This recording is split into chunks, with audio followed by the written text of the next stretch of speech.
You hear it, you know it.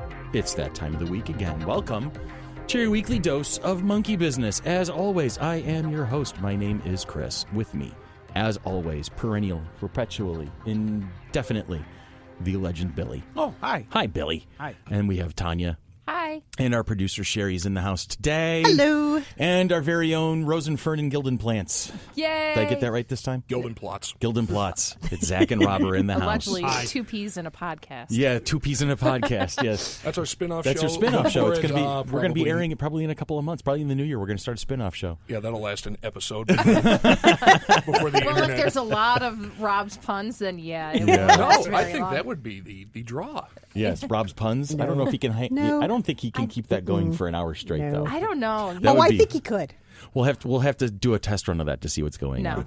So here we are in the 16th floor of the WFC3 studio, staring out at a blustery fall day, and we have some friends in the studio with us today. First things first, a little pieces of business. We just want to give some shout outs to our friends and family and our sponsors. As always, we getting a lot of love from Knox Craft Cocktails and Comfort Foods at the Village Gate and their sister shop, the Salinas, the greatest Mexican restaurant in the Monroe County area. Also, at this point, you will have seen all of the announcements. We are now on Patreon. www.patreon.com/FC3ROC. If you like us, if you want to support us, if you want to see us grow, please feel free to stop by, take a look at what we've put together, and consider giving us a donation or some sort of a subscription to keep making the monkey business happen. And if you're interested in sponsoring Flower City Comic-Con or advertising in our program, you can reach out to us through sponsorships at fc3roc.com. So that's the business. And then we're going to be moving on from there. We've gotten this ship to the point where, you know, we've built it. We've got people doing jobs and having a great time and building things and making things happen. Now we just need fuel in the tank, and that's going to be your love and support and backing. And so if you love us, help us out. Moving on. In the studio today with us on our interview series is none other than Chris Pallace. I got a great write-up here. Chris Pallace is getting a little round of applause. Thank you. He's a dad, a husband, a writer, game designer, professional artist, amateur cook, and intermediate juggler. His own father once observed, there's the easy way, the hard way, and the Chris way. I think that's synonymous with the name Chris because that's it feels very familiar. That's a stinking little Yeah, the Chris way From the intends Chris to in be the corner. easier than the easy way, but is almost always harder than the hard way. While admitting that this is true, Chris would like to point out it's the journey that he enjoys. Chris co-owns Bent Castle Workshops and produces top-notch games and playing cards, and is currently writing and illustrating Joey and Johnny the Ninjas for HarperCollins. He also has a design company and creates whimsical fairy doors, of which Tanya owns a TARDIS door. I do. And that's like a mandatory piece for any Doctor Who fans collection. So in the studio, Chris Pallace. Hi, Chris. Thanks for joining us today. Glad to be here. Awesome sauce. Oddly enough, after this, I have to go make more TARDIS doors. Okay, so my daughter and I, we want one of your Sherlock doors, but there's a mistake in it. Uh-oh. Oh, no. The knocker is supposed to be askew.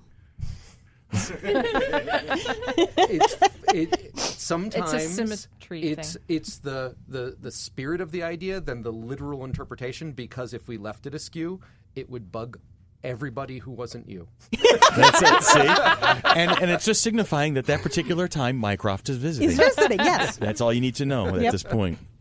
Chris, as I was saying, you know, when we were doing the pre-show stuff, I always love these interviews. They give me a chance to kind of get into the author, the blogger, the writer, the creator's heads.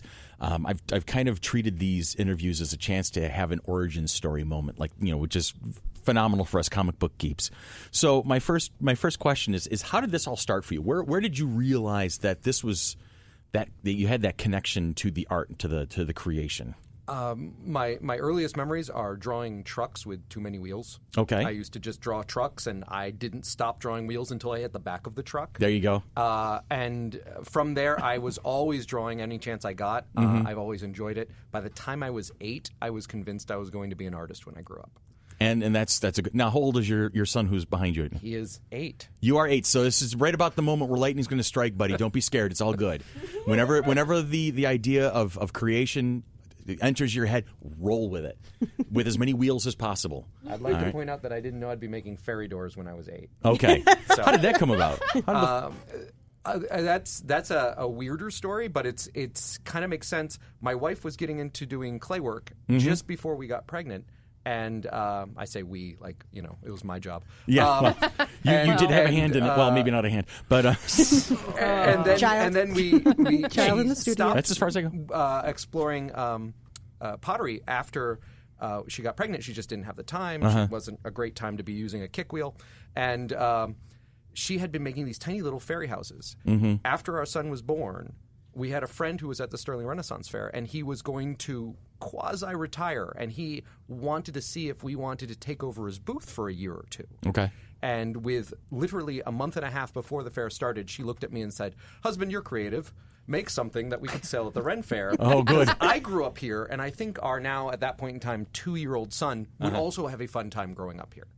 And so I got together with my partner, Kevin, and we kind of said, well, what can we do? And I said, I'm not going to make a whole house, but if I take her idea of the fairy homes and I just build a door, whatever you put the door on becomes the fairy home. Nice. Be it your wall or a tree outside or the side of your car, whatever you put it on. That is phenomenal. I love that. And the weird thing was, I was working on making fairy doors out of wood.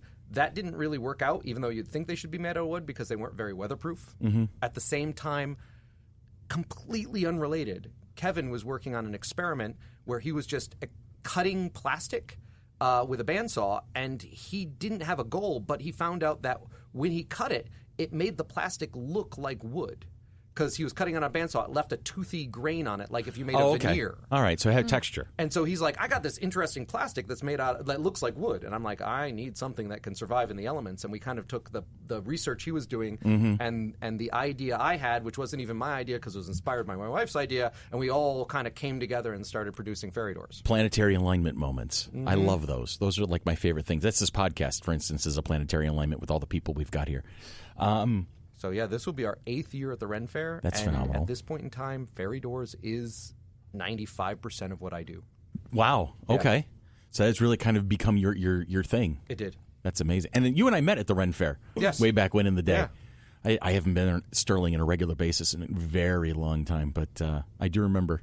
I always wondered because I know you from Ren Fair too, long time.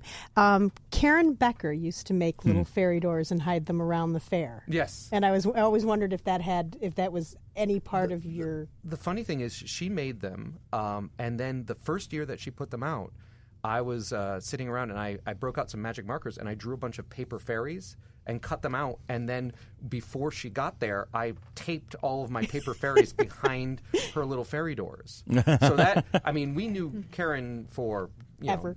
Forever. I never saw the fairies inside. That's awesome.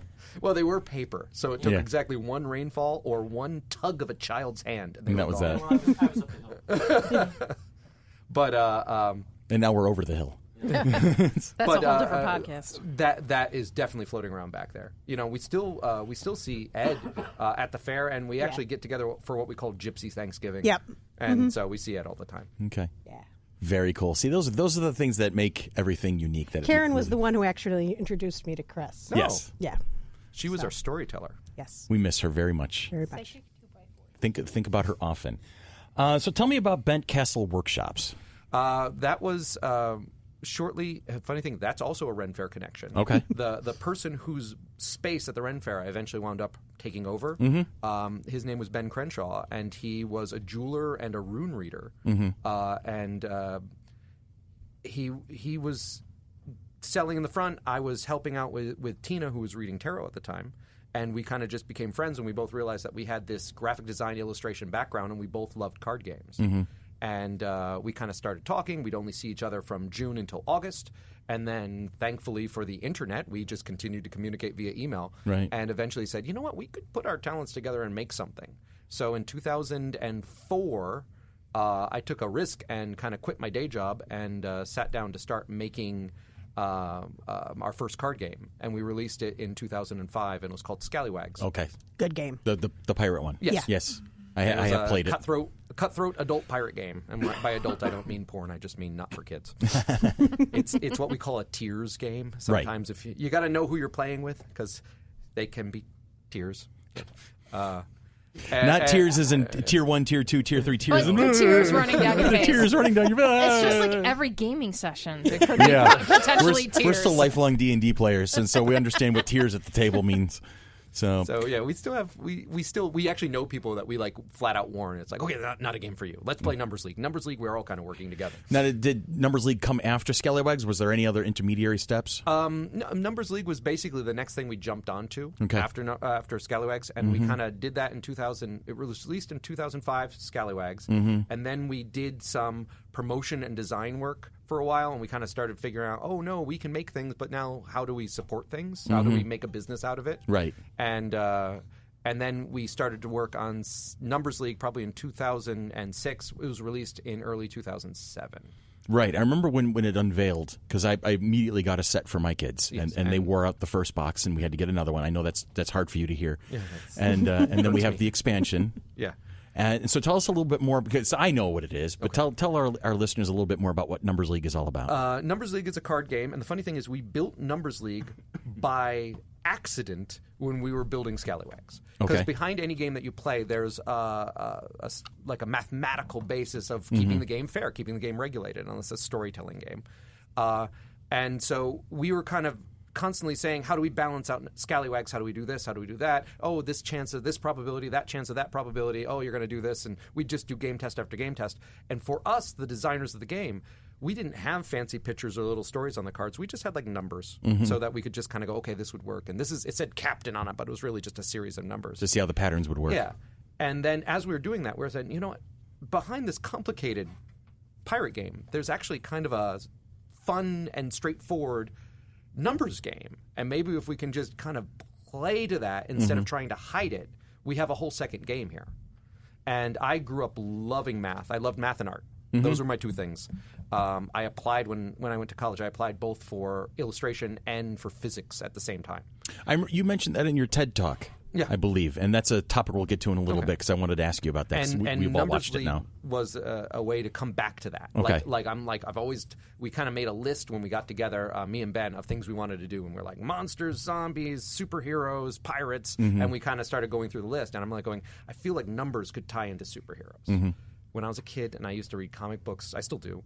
But my thing that I obsessed over was they made something called the Marvel Universe Handbook. Okay. And in it, they would give these things, which are ridiculous now as an adult, but they'd explain, like, Cyclops' optic blasts have the equivalent power of 12 pounds of dynamite per square inch. And I'm like going, yes, that makes sense, yes. And I'm like, no, it doesn't. No. Wait, what? But I was like, yes, numbers, math, I now know. I can compare that to Polaris. Oh, Cyclops is more powerful than Polaris because of 12 pounds of dynamite per square inch. Billy, are you familiar with that? Yes, I am. I do know that book, and I would think similar. I'd try to compare and contrast the different heroes and villains. But, I didn't even realize I was on the edge of being OCD on that level. Now, years I later, still do it. Because I would go like, okay, it said Ben Grimm can lift 85 tons, She-Hulk can lift 75 tons, but Colossus can lift 70, but it says that he's still expanding with his strength because he's a young man. Oh, I see. And he might become stronger when he's older. And I would like put all those facts and figures in my heads, and someone would say, well, what would happen if Ben would do this? And I'd be like, well, quite frankly. I could answer that question. And then have an intelligent conversation about the future of people who do not exist. It's awesome. That's what it's all about. And here, I'm going to drag myself back to numbers. Like I tangent a lot. Oh, you fit in really well with us then. We don't whatsoever. You can be a regular on this show just for that reason only. I'm back to the concept of I grew up loving math. So Numbers League was a way for me and Ben to kind of create a game that was still focused on fun, focused on superheroes in this case, but while you play, you're also teaching yourself foundation math. And, right. And by saying I love math, I'm not like, redefining the universe. I'm not doing Einsteinian math. I just enjoy the simple basics of it, and I've always had a good time with it. And I think everyone should be. I remember everybody didn't like math when I was a kid, and it was like it's so important for everything you do all the time. And if you can just get past hating it and just learn to like it on some level, it'll make so many aspects of your life 1,000 times easier. I think I need to invite him into Yeah. my classroom. No, seriously. My mother We'll is. come and play Numbers League. I do that with teach classrooms. math. My mother's a retired school teacher. She taught in the city school district for 37 years. Okay. And so she came over one day and she saw the kids playing Numbers League. And so she asked them to explain it to her, and they did. And she looked at me. She goes, "Wow, this game is the cure for the Common Core." and she was There needs to be a lot of cures yeah, for the and Common she was Core. really Good impressed with it. catchphrase. And so, and then she sat down. She had my son, who at the time I think was like 4 or 5 when he, 4, 5, 6, somewhere in that area. And he's the younger of the two. And he was trying to teach his grandmother in the way that a 5-year-old would teach somebody anything. And she's like, "Oh, this is," and she loved the colors and the pictures and everything. And so, yeah, it was. When you have an educator of that stature tell this is the good stuff, then I was like, I know my friend here did something really, really well, and so we were all about I gave supporting birth that. to a person who loves numbers, she's always been into math. She's always loved it. Right now, she's really into her phone. Really into her phone at the Teenagers. moment. But she's in her second year of college. She was going for nursing. She hated it. She just switched majors. She's going to be an accountant now because she's going back to Talk the math. about embracing numbers. That's And amazing. I'll have you do tying my it back taxes. to this building, Yes. we once did a fiberglass sculpture of a bat horse, Batman, except he was a horse. Okay. That sat in the the plaza of this building, and we did that for Mengel, Mesker, and Barr, who are accountants. Yeah. And when we had our conversation with them, they literally said, "What we do is kind of boring. Don't make us a boring horse. Okay. Anything's on the table." And we're like, "How about Batman, but he's a horse?" And they're like, "We're in." And those are the horses that were for Horses on Parade. Horses The on Horses on Parade. Parade. That was back in 1999. That's when Kevin and I, the guy I make the fairy doors with, first started working together. Okay. We knew each other in college, but that's when we first started, a business Being a venture team together. Yeah. Gotcha. Very cool. Those horses are all over the place. And the fairy doors, is that the Blue Toucan?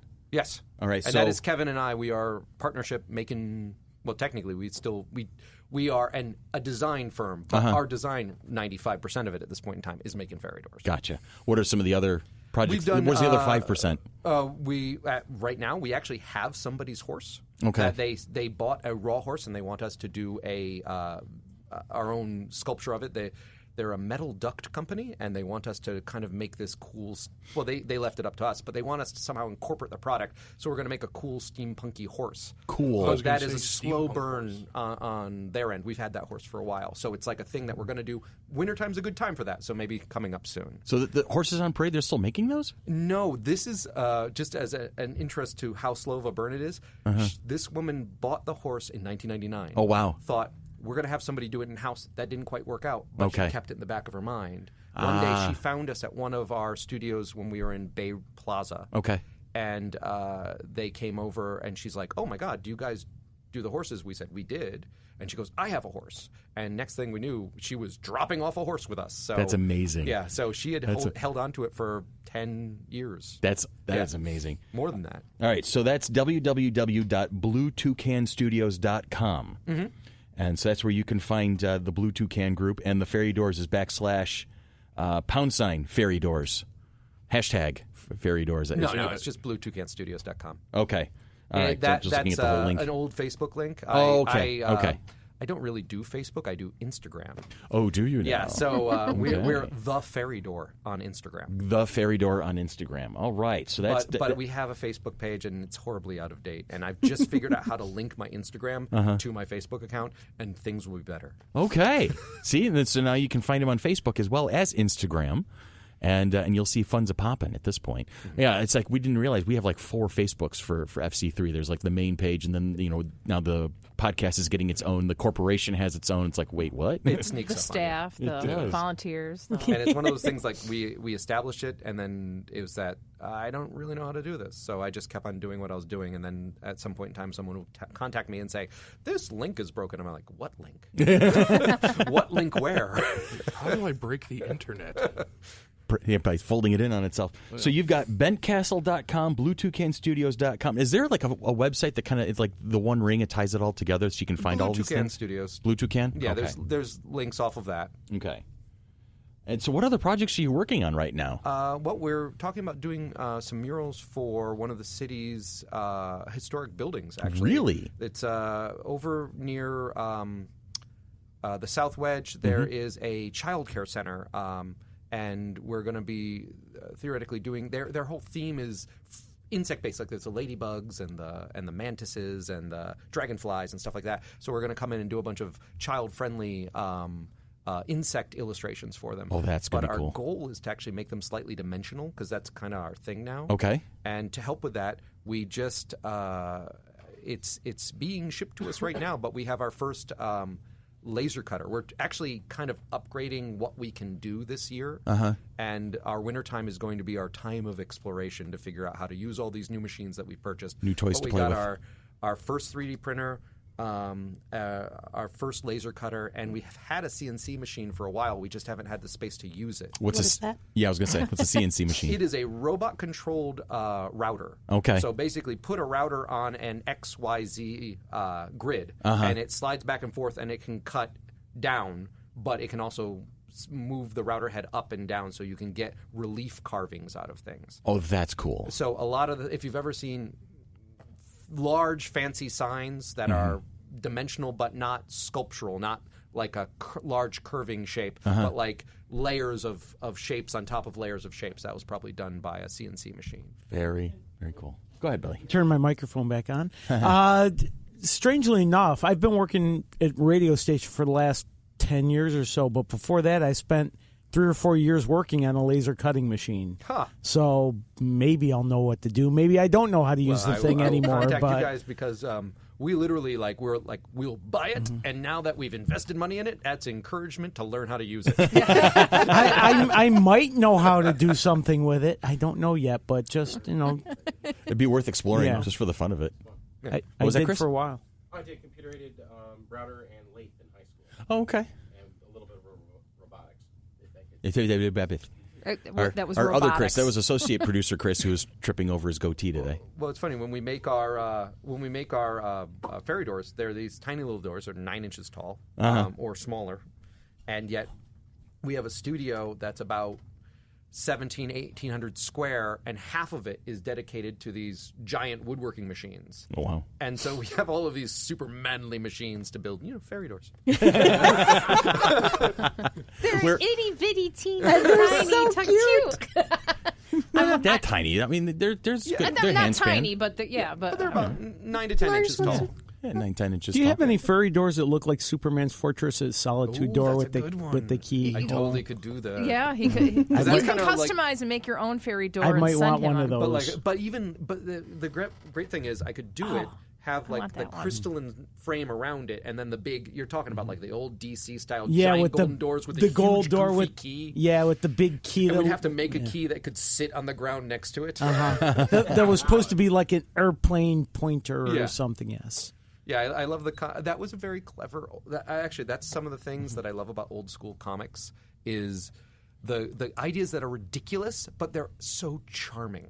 Like he's Superman, so he builds a giant door with a giant lock in it, and the key just sits on the snow next to the door because he's Superman. Right. Who else is going to be able to pick up this door Yeah. and open it? But the fact that you have to have that moment where he flies down, picks it up, sticks it in the thing, twists it with twists his it. super strength, and pulls it back out, and opens up the door. It's like, oh, thank God he's not in a hurry. And why didn't he just fly through the keyhole? I know. The simple physics of comic books. That's all. But yeah, doing a crystalline frame structure and then the big golden door in the middle with all the rivets, like the old style rivets, like it was a battleship. This is a door that can take a hit from a superhero. That's amazing. Don't mind me over here. I'm Yeah, shopping. you're for- scrolling away. It's making me a little dizzy, I gotta tell you. Sorry. Stop watching it. No. I'm looking at fairy doors. I found one I want. Why don't you? Come on over. So they can actually. We don't have enough Chris's in the studio right now. We're at 3. I think we need another. Should we change our name to Chris? Yeah, you're Chris. Chris. You're Christopher Rob and Christopher Robin. And no, that's Christopher Robin. That's Christopher Zakin. Christopher thank you. Walken. Yeah, I'm Christopher Walken because I'll walk in the studio and There say you go. hi, Yeah. Christopher. Wow, we've really digressed. Yeah. Well, Well, that's these what we things do. happen. That's what we're at our best. I'm is- working. This is like my thing now. I'm collecting Chris's. I'm so sorry, Sherry. Of all the collections you could have in your life, really, that one's kind of sad. It's still not as bad. I still remember to this day, 7th grade social studies, because they don't call it for history for some reason. Yeah. And it was 7 Chris's in a 21-kid room. Wow. God. And so everybody was their first name and their last initial, and I hated it because I was crispy. Yeah. Yeah. There was a year at Red Fair that I remember. It seemed like every other guy's name was Chris. And the big joke that I had was, if you don't know a guy's name, just yell, "Hey, Chris," and you had a really good chance of There's being someone correct. turn around. So we turn- And a friend of mine, my friend Tyson, had come and he'd brought his roommate who I'd never met before, and I was telling this guy my theory about just yell, "Hey, Chris," and I said, His by name the was way, Chris? I said, "Oh, by the way, hi, I'm Sherry," and he said, "Hi, I'm Chris."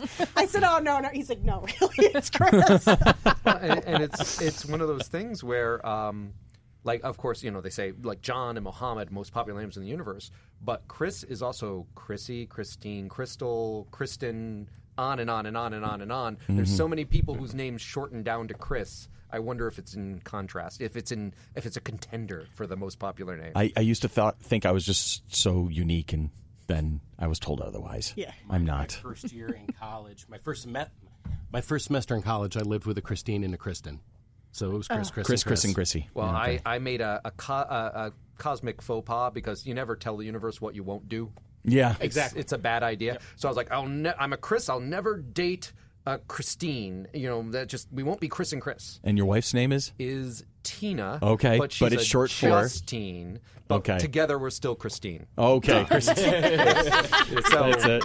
we're still Christina. So. See that, but that was something That's that could cute. possibly happen. Is Christine's a very popular Yes. name? My dad has a cousin whose name is Jan. He married a woman named Janice. What are the odds of that? Very slim. See, this is what this podcast is famous for, Chris. We are right Side down quests Broadway. and I'm telling you, digressions. we're heading down the point. Everything is going great, and then all of a sudden there's Saks Fifth Avenue, and and oh look, there's something else. Hey, oh, look, and then- a horse. Hey, look, a horse. Oh, look, a chicken. Oh, look, it's a cloud. Is that a cloud in the sky? It's not a cloud. He's not a cloud. All right, so you've got all this great stuff in your studio. Where is your studio, by the way? We are 510 State Street. It's a collective of artists. We are Made on state. Yeah. And you know how I know that building? I'm the code enforcement officer for that area. Oh, really? And so I was the inspector who made sure that everything was all in order when that building was finished. So it's all in order, right? It was Okay. for the most part. Yeah, there's a couple. He There's a didn't couple let small anything projects. slide. Yeah, there's a couple of small projects he's working Like, on. it's not my building, so I want it to be in order. Yeah. Well, the guy who runs it, Joe, he's really good. He's good people. So if you ever have an issue, just let him know. And the owner, Craig Webster, has Yes. been great to us. Yeah, I've met Craig on several occasions. Actually, we just had our 1-year anniversary. Okay, that's amazing. That I didn't even like. I probably saw you there, but Didn't make I the was connection. walking through the building so quickly that. Well, actually, we came in. The building had a cold open. Yeah. That's a terrible word. Yes, it is. It very much is. Soft open is just a horrible phrase. Hey, And like in August, I'm a bunch of sorry. people started moving in, and then we came in because summer's our busiest time. We couldn't move in during the summer, and we came in October, and then our official opening was November, and the rest of the building kind of went like, yeah, let's do it then. So that's what we claim as our 1 year. But because we. Like people have been in the building back in August. If you were there in August and before, or June and before, you wouldn't have seen me because I would have been busy making ferry doors somewhere else. Right. Okay. And yeah, because I remember the origami and the metal workers, and there's just a lot going on in that building. It's Yeah, great. It used to be an industrial building. I can't remember exactly. It was a meatpacking plant, if I'm not mistaken. It might have been that at one point in time. It was definitely a welding supply Yes, company. there was that too. Because there's those words are painted on the walls, and it used to be a part of it. I think it was 2 or 3 buildings that grew into each other, and it was a boat repair because the back loading dock is a place that they used to roll boats in to do repair work inside. Yep, I remember that. And then they've chose converted that it back. into almost like an artist conclave at this It point. really There's a lot of is. artists and crafters and It's got it's got Stephanie, who's Fired Figments. She does fantasy style pottery. There's us who do our fairy doors. There's we're kind of co-renting space to a woodworker because we have a bunch of woodworking tools and Right. he's come in. There's a professional framer, Allison Nichols with Creative Design. She does amazing stuff. I met her. Origami, of course. Yep. Yeah, she was one of the first people in. Okay. And there's a art printer there now. There's a like a publicity team that does like videos for websites and things like that. There's a printer, a silk screener, tons of stuff. There's a grad student who's doing her time there just as like an artist studio where she's doing her like oil painting grad work. Yes. I mean, it's just. I know exactly where that is too. I remember that person. And there's Yeah. also Jesse who does. Have you ever seen a circus performance where someone does a spinning performance art with a ring, like a giant metal Yes. ring? He makes them. He makes the rings. Yes, he makes the rings. Phenomenal. Awesome. So I always he- wanted to try that. Yeah, Phenomenal. and he sometimes gets those guys who buy the rings from him to come in and do demonstrations for us. So, well, for people in general, but they're just really cool to see. So that's Made on State right Made on here in State. Rochester, New York. You know, so when people say, "Hey, the city's really boring," just add that to your long list of reasons of how they're wrong, basically, because there's always these little pockets. fascinating. It's amazing. And we're right down in the High Falls area too. We're just State and Smith, right Yeah. where State turns into Lake. Right, and you've got Vincent along your border, which is Yeah. what J Street kind of turns into Vincent as it arcs around behind your building. Yes. towards Lyle. So it's there's a triangle, and it's right there. And ignore the monuments, the headstone production facility. Which is kind of cool too. It is, but it's morose, but Yeah. still, and it's all right there. There's a ton of little pockets in that building. It's amazing. I've enjoyed being in that building whenever I've had a chance. And the Gamers Nostalgia is in that building as well. Yes, although I think they have think just moved out. They did They're move out? moving. Craig Webster has multiple buildings. Oh yes, he does, and, especially in that concentrated in that And neighborhood. I think they moved them to one of the other facilities, but they Okay. were there when we first moved in, and they just moved out because I know this because Allie moved from her smaller space over to where the gamers used to be. Cool deal. Okay, right up front. Yeah. So you can access hers right from State Street itself, right there in the parking area. Very cool. So now you've got all this great stuff, and you've got this great building and this great enclave of creative talent all around you. Where is it going? Where are you taking this next? What's the next big Honestly, project? for the near future, I'm continuing to explore with the fairy doors. I just love doing sculpture. One of the things that I think a lot of artists, hopefully a lot of artists agree with me on this one. I think the raw design aspect is some of the most fun that I have when I'm creating anything. Like my sketchbooks might not be anything that I can sell, but it's some of the most fun I have making the artwork that I make. Okay. And because the fairy doors are generally small projects with an end goal of like producing something that once we make it, it's like there it is. There's my green man. There's my tree. There's my hobbit door. There's my whatever. And it's almost like sketching in three-dimensional sculpture. Okay. So it's that I have an idea for a door, and then we make it, and then we see how it comes out, and then we move on and we make another one. So like it's that constant. I mean, 8 years later, it's this constant kind of discovery of like, oh, what else can I do? What else can I do? Because certainly some things become like second nature, and then you find yourself drifting away from those and looking for something new and exciting to do that you haven't tried before. And you have the tools to kind of make those explorations happen now. And because it's making money for us, we have the money to buy the tools to start exploring in new areas. New different directions. Whereas like when I'm sitting home sketching, when I was doing card games, we're doing fine for cash, but also there was no reason to go buy a CNC machine. It was like I got my computer, and then, you know, what did the money go to? The money went toward buying Paper. a tablet, a monitor that you could draw on directly. That helped, you know, get more creative and make it more like sketching and expand my speed and what I could produce. But with this, it's like, okay, we're making these doors. And then we met a guy who was a Kodak employee for many years, and he's retired now. And he walked into our studio one day, and he said, these are great. I know all about casting. I could make you make these better and faster, like 10 times faster. And we did what you do when a guy does this. You go, okay. And then you go, we will never see you again. And I am so happy to say we were so horribly wrong. Great. Like literally, he came back and taught us how to do casting. And suddenly we're like, oh, we never even thought of becoming a resin caster where we make our own molds and we do our own pours, and yet now that is half of what I do when I make fairy doors. Is I make an original and I can make it so complex because I know I'm going to go make a mold off of it, and then make multiple copies off of that mold. But I just do it all in house. That's amazing. That's awesome. Yeah, that is fantastic. It's just that fun is stuff, and it's completely because once again, connections through connections through connections. This guy, Bob Harmony, was helping a lady who was working with Allie, who was doing a framing piece for them. And he said, what's going on back here? Because he's just interested in artists. And at the time, we were sharing a space with Allison. And then he's like, oh, this is fascinating. I want to be part of this. Let me show you how I can help you. That's it. And unlike, you bump into lots of people who are like, yeah. No, he was a put the nose to the grindstone kind of guy. And in a very short period of time, we were completely changing what we did for incorporating this new facet to it.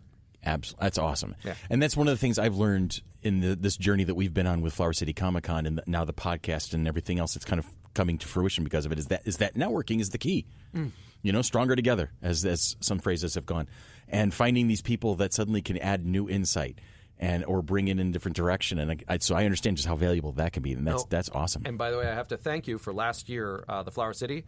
My wife, we are huge Babylon 5 fans. Okay, but my wife particularly is a huge Scarecrow and Mrs. King fan. Oh, so the we fact killed that two you had birds with one Bruce stone. Boxleitner there was like, oh. So she actually, we've never actually gotten the signed autographs before, but she's like, no, have to, and and she got him to say. He wrote on it, Amanda, Delenn must never know. Which, if you know your shows, you got to know your shows. That's phenomenal. Yes, that's good stuff right there. And now, you're big on the convention circuit. You go to we do we do like 30, 32 shows a year now. Yeah. You haven't been with us directly yet. After this podcast right. is aired. But we basically do shows all the way up until like the week before Christmas. Okay. Then we have about 3 months off because no one wants to buy anything from the end of December to the beginning of April. For some strange reason. And then we're right back into it. And during the summer, between June and September, there's theoretically only like 14 weekends. And yet we do, I think, 20 shows over the course of those 14 weekends. Well, yeah, I remember you and I talking about the logistics of it, how you're able to kind of split the resources and make sure you can be in two places at once and whatnot. Thank goodness for having a partner. That's it. Because I see that the weekend of the 17th through the 19th, you're both at the museum and Rochester Museum and Science Center and the Strong Museum of Play. You've got two shows that same weekend. Yeah, exactly. And during the summer, it just gets like that, but times two. And that's where having a good team comes into play. Do you want to brush on Joey and Johnny a little bit? Sure. Talk about Joey and Johnny? I guess 5 years ago, Kevin and I started writing. We were just exploring ideas for other things that we could do. And one of them was trying out writing for books, and it was children's books. Kevin had written a children's book previously, like right when he got out of college kind of thing. And I had been doing the gaming right when I got out of college. So we kind of had the games aren't aimed at kids, but they're child friendly. The artwork was certainly child friendly in the thing. We're kind of talking about what we could do, and from this came the idea of this Joey and Johnny. It was how you create things when you're a little kid. Kevin actually created these characters when he was like a little kid. Okay. And then we basically took that as a starting point and expanded outward from there, where, what we wound up with was very different from, obviously, an idea he had when he was 9. And we wound up getting a publisher, and we got an agent and a publisher, and we made a couple of books. They're funny, they're adventure, they're novels, actually. They're like, 50, 60,000 words. So they're not like for, a non-reader. But they're also heavily illustrated, kind of focusing on kind of a wacky world where kind of anything that you'd believe could happen when you were 9 all does happen. There's superheroes, there's monsters, there's ninjas, there's robots, there's rival ninja gangs that try and stop them. I got the tenor of what the books must be like from the review that was written by you and Kevin. I'm gonna just kind of Dutch this real quick a little bit. Sherry put it in front of me, and I got a kick out of reading just the review alone. I'm looking right. Oh, it was reviewed by Benjamin Bosch. Oh, okay. So that one might not have been. Yeah, we didn't try and review. You didn't it. rate it. Okay. We wrote the back copy on the back of the book, but we didn't write the reviews. Don't claim to be the brightest person in the world. That's why he has me. That's why I have Sherry on board and Tanya right next door. My book is fabulous, says me. It's awesome. So anyway, Benjamin Bosch on May 12th of 2015 wrote the following. If you're reading this review, it's because you're like most kids and adults, if we're being honest, and you have a secret desire to be a ninja. Aren't we all? You've already mastered the art of sneaking around your home, grocery store, or school without being seen. You wear black all the time, not just because it's in fashion, but because you can conceal yourself in the shadows at a moment's notice. You have ceased using your real name a long time ago and instead revert to yourself by your ninja name like Master Lotus or Dragon King or Swinging Blade. In fact, some of you may even be full-fledged ninjas and want to make sure that Joey and Johnny, the ninjas get mooned, accurately represents the ninja lifestyle without giving away any trade secrets. I read that. I'm like, I got to read this book now. Yep. That's I know. We own this book. That's all you need. That's it. We own this book. Well, thank you very much. We do? Okay. Yes, we do. And so it's just the review captures the And that's the first feel. time I heard the review, so Really? I'm very pleased to hear that. There you go. Okay, see, and it goes on. It's very, very complimentary. So this is definitely a book I'm interested. The first book, by the way, is I know they released it in audio form as Oh, well. yeah? You can get it on Audible. I bought it. I bought my own book on Audible. So Now, did you read it, or just somebody? Do you have a voice actor? We offered to, and they went, "No, thank you. We'll get a professional." There's shrink right in the heart. No, that was good, honestly, Okay. because I actually read. There were a couple bits where they contacted us and said, do you have thoughts of character pronunciation? There's a couple bits, like there's some. In the first book, there's some old style. When you used to read comic books, there'd be the things telling you how you to become like a kick butt karate master and learn the death punch and this and that and the other thing. And I loved those, and I believed in them. And they were always for a pamphlet that was like 8 pages long. Like, that's all you need. So 8 pages in can practice. teach you to kill a man And so with your finger. And the whole point in the first book is there's a group called the Red Moon, who's a rival gang, and they are the Walmart of ninjas. No Okay. offense to Walmart, but they're not known for their ninjas. And There's a sentence I never thought I would ever hear. and everything they do is based on these silly, goofy comic book, like become a super badass without trying Right. kind of thing. And that's from that. There's a certain tone that I wanted when I had to read those. So they actually said like, "Hey, what do you want to do for this?" And so I read it like a 1920s kind of like newspaper journalist, just bolting it out, and it was fun because I got to record that on my iPhone, nothing professional setup, and then send it over to the voice actor as like kind of like this, and then I also got to do voices for different characters, like he kind of sounds like this, or back and forth with that sort of thing. But I tell you, after 20 minutes of recording and messing up one little word and then going back and having to re-record, et cetera, I was like, ooh, I am so glad that they went with a professional instead of us, because it was It's a just different like, insight. It's not just reading like I just did. like I'll do two pages a day, and it'd be like the rest of my life trying to get this thing recorded. Yeah. Okay. And there were two 2 books, yeah. 2 books. And maybe when there's time, there will be, more writing in the future. I enjoyed writing. Okay. But just for all you aspiring writers, it's not all J.K. Rowling. No. There's a lot of work and not a ton of pay. And, and it's hard. It It's is. super hard. I've been And it's working on the super same hard. book for 12 years now, and I think I've gotten 3 chapters written. There you go. I didn't I think had Dr. fi- Seuss was that hard to read. Well, no, I'm writing, Goober. Oy, Rob. I don't hear from you for like a half an hour, and then you pipe up with that. It's like, okay, thanks. So, And I missed But it. like anything, ideas inspire other ideas. okay, So, absolutely. And that's always the key, is to keep that evolution moving. I want to wrap up with, we all watched your TED Talk. How did that come about? How did you get an opportunity to get involved with that? through the connection was made through Larry at Aragami. Okay. He was doing a TED Talk, and they're kind of going to him like, what other creative people do you know? And Larry and I knew each other, and he's like, well, why don't you give this guy a call? He does this superhero game, and he's not afraid of speaking in front of people. So, There you go.